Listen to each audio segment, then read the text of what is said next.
which cartoon does the witch like ប៉ុន្តែ which មួយណាយើងគួរយកដាក់ទី1ហើយ which មួយណាយើងគួរដាក់ទី2តោះ just go with on ណាដើម្បីស្វែងរកចម្លើយទាំងអស់គ្នាបើសិនជាអ្នកនរនិយាយថា which មួយបេតុងយើងគួរដាក់ទី1ហើយ which ពលឺយើងគួរដាក់ទី2គឺអ្នកនរគ្នាត្រូវទៀតហើយចាំមួយនេះវិញ I always eat pizza which is my favorite food តើ which មួយណាយើងគួរយកដាក់កន្លែងហ្នឹងបើសិនជាអ្នកនរនិយាយថា you which មួយបេតុងគឺអ្នកនរគ្នាត្រូវទៀតហើយឥឡូវយើងមើលនិយមន័យរបស់ពាក្យដែលមានសំនៀងដូចគ្នាទាំងពីរហ្នឹងវិញពាក្យថា which ខាងលើថាពាក្យវិជ្ជនាមបកប្រែមកថាមេឈ្មោះពាក្យថា which ខាងក្រោមយើងអាចប្រើវាបានជាពីរលក្ខខណ្ឌលក្ខខណ្ឌទី1យើងប្រើវាជា WA question word ដើម្បីសួររកវត្ថុណាមួយរបស់ណាមួយឬក៏សត្វណាមួយ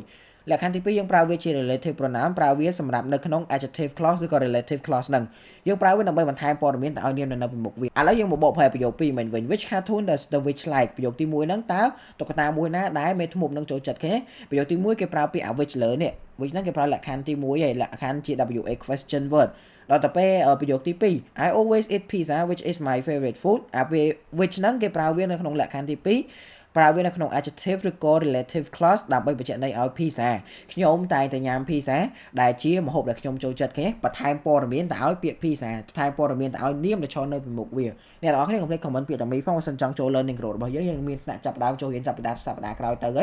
ហើយកុំភ្លេច follow អ្នកភឿផងអរគុណច្រើនបាយ